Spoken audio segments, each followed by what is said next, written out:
이 영상을 클릭한 분들은 치과 실장님이거나 치과 실장을 하고 싶어 하시는 분들이실 텐데요. 치과 실장 참 쉽지 않죠. 환자 관리하랴, 직원 관리하랴, 서류 업무는 또 엄청나죠. 제도는 자꾸 바뀌고 또 나라에서 제출하라는 거는 왜 자꾸 늘어나는지. 안 그래도 너무 많은 업무로 머리가 폭발할 지경인데 직원도 안 구해지고 책임감에 그냥 두지는 못하겠고 꾸역꾸역 어떻게든 하려다 보면 어느 순간 번아웃이 찾아옵니다.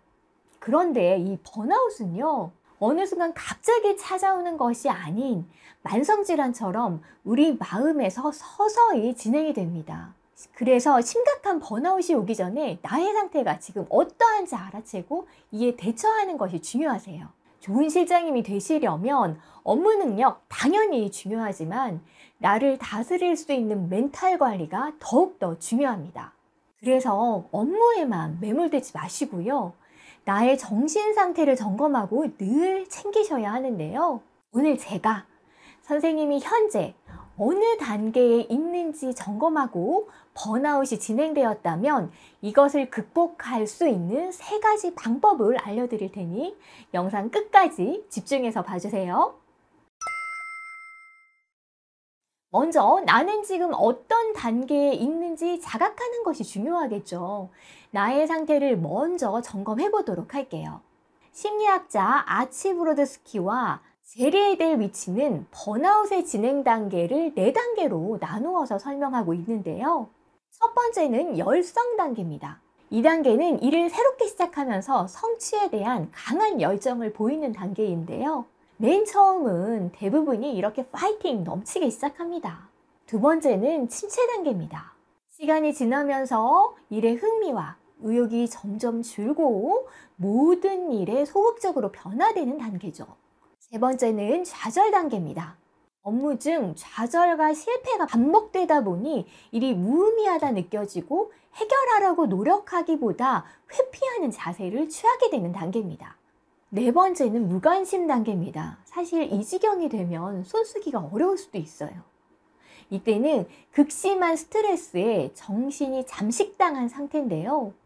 업무에 대해 냉소적이게 되고 모든 일을 부질없다 생각하게 됩니다. 이때는 일을 생계수단으로 마지못해 하는 것이 되고요. 결국 퇴사나 이직을 하게 되기도 하죠. 선생님은 현재 어느 단계에 계신가요?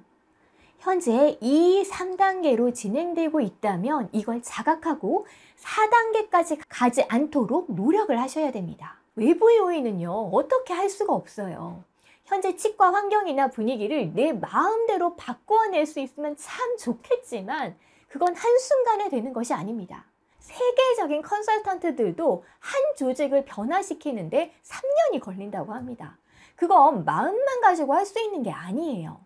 하지만 내가 이것을 받아들이는 내부 요인, 즉 나는 내가 내 마음대로 할 수 있는 유일한 영역이에요. 똑같은 상황을 겪더라도 나의 마음 상태가 어떠하느냐에 따라서 내게 데미지가 될 수도 있고 아무것도 아닌 것이 되기도 합니다. 왜 운전을 하다 보면요. 내가 뭘 잘못했는지도 모르겠는데 다짜고짜 막 욕하는 사람들 있잖아요.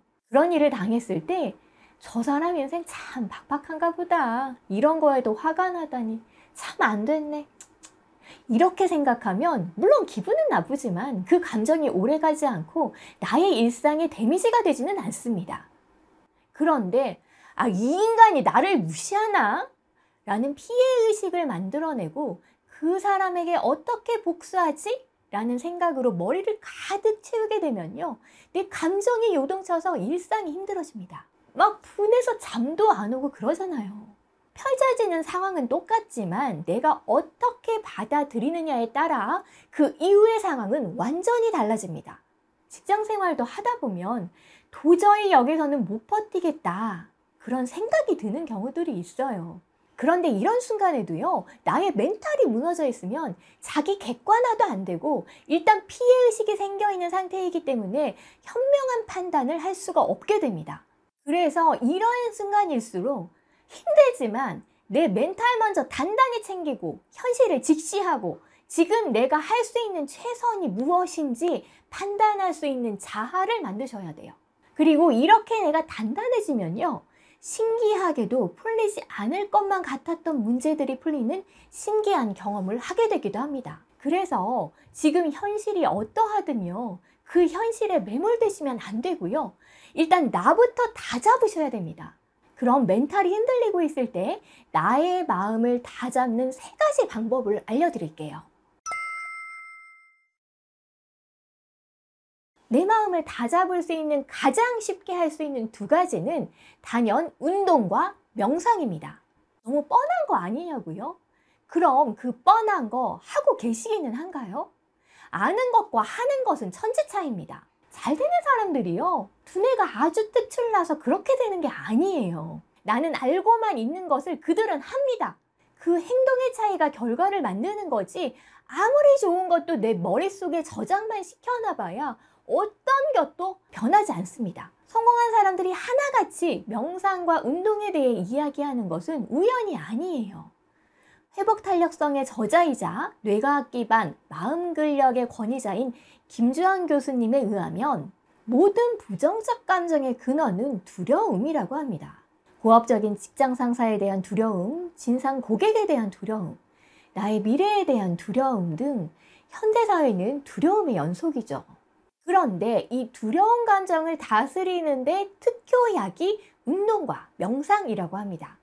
이게 멘탈이 흔들릴 때 내 마음 조절이 잘 안 돼요. 그럴 때는 일단 몸부터 움직이셔야 됩니다.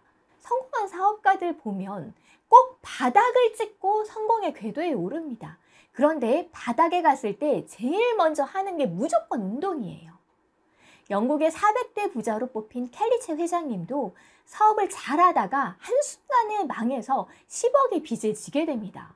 잘 나가던 사업가가 40대에 처한 현실이 비참했겠죠. 거의 2년간을 집에만 있으면서 사람도 만나지 않고 살이 10kg나 찌게 되었다고 해요. 그런데 어느 순간 엄마가 생각났다고 합니다. 엄마의 자부심이었던 내가 이대로 무너지면 안 된다는 생각에 정신이 번쩍 들었대요.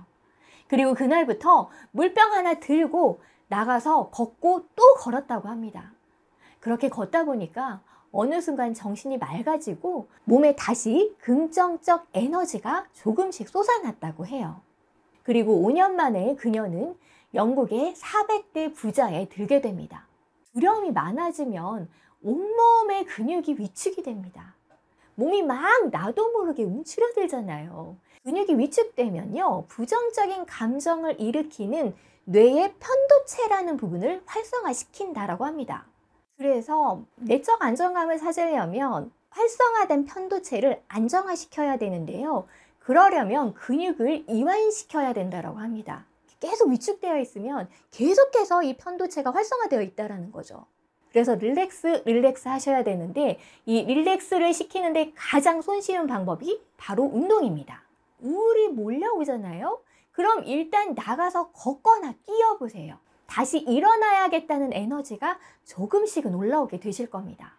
명상은요, 꼭 명상이 아니더라도 심호흡만 자주 해줘도 두려운 감정을 가라앉히는 데 큰 도움이 됩니다.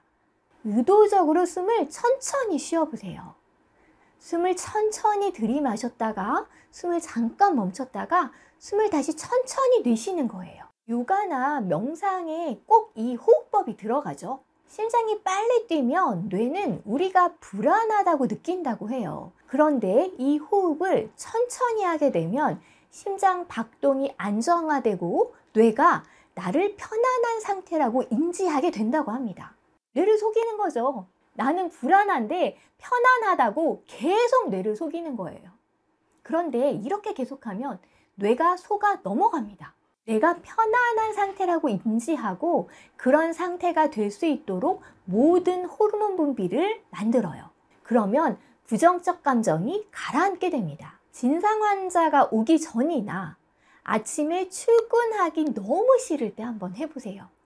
안정감을 찾는 데 도움이 되실 겁니다. 마지막 3번째는요.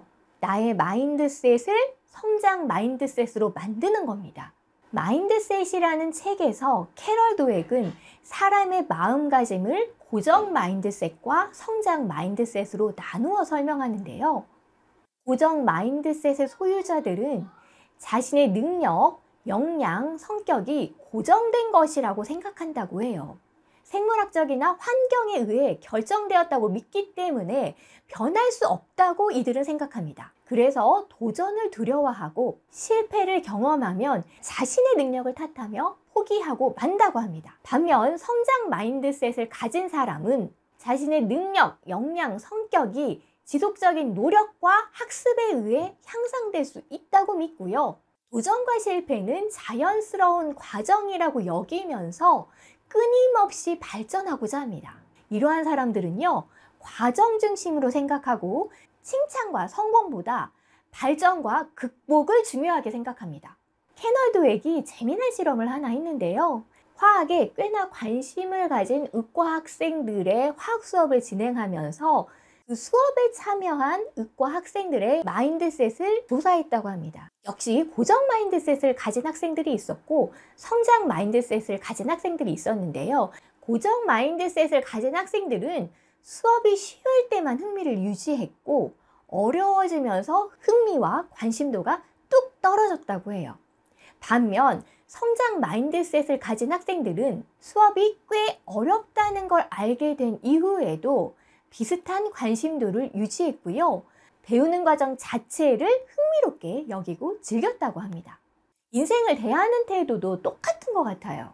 사실 인생이 쉽지만은 않잖아요. 그리고 항상 봄날일 수는 없죠. 어떤 날은 죽을 맛인 날도 있고 불공평하게 왜 나한테만 안 좋은 일이 일어나나 신이 원망스러울 때도 있고요. 어떤 날은 뜻밖의 행운이 찾아오기도 하고 생각지도 않은 감동을 느끼게 되는 날도 있습니다. 그런데 그걸 통틀어 나의 인생인 거잖아요. 좋은 것만 선택 취사할 수 있는 게 아니잖아요. 그래서 나는 어떤 일이든 잘 해낼 거야가 아니라 나는 어떤 일이 생겨도 흔들리지 않을 거야가 필요합니다. 힘들어 죽겠는데 성장이라고? 이렇게 발끈할 수도 있는데요. 이 마인드셋이 인생의 결과를 바꿉니다. 이걸 안 하면 그냥 세상에 순응하면서 살 수밖에 없어요. 현실 탓하고 엄마 탓하고 남편 탓하고 원장 탓하고 지역 탓하고 그런데 그런다고 달라지는 거 없잖아요. 변화하고 싶다면 힘들지만 일어나야 됩니다. 당장 고정된 생각이 잘 바뀌지 않는다면 일단 운동 먼저 하시고요. 시간이 없다면 퇴근하실 때 2정거장 정도 먼저 내려서 집까지 걸어가 보세요. 출근하실 때 퇴근하고 나서 천천히 숨 쉬는 거 해보시고요. 그 다음은 뭐든 배워보세요. 배움이 생각의 틀을 바꿉니다. 고정 마인드셋을 성장 마인드셋으로 바꾸는 가장 쉬운 방법은 배움을 시작하는 거예요. 끊임없이 배우는 사람들은 성장 마인드셋이 장착된 사람들입니다. 이런 사람들과 어울려야 나의 고정된 생각을 변화시킬 수 있어요. 번아웃이 오지 않으려면요, 평소 자신을 잘 돌보셔야 합니다. 나중에 환경 탓, 사람 탓 해봐야 그들이 나의 인생 책임져 주지 않아요. 특히 너무 치과 일에만 파묻혀서 내 시간 자체가 없으면 번아웃 쉽게 옵니다.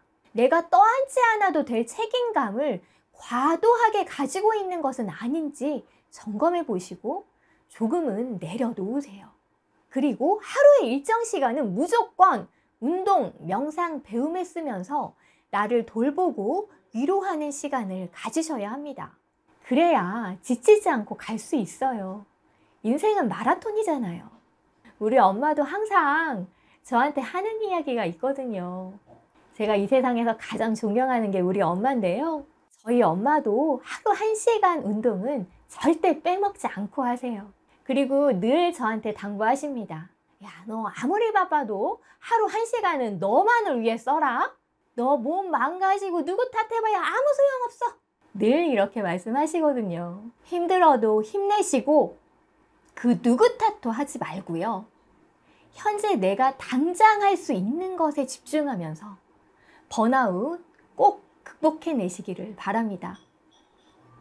저는 다음 주에 더 좋은 내용으로 찾아올게요. 감사합니다.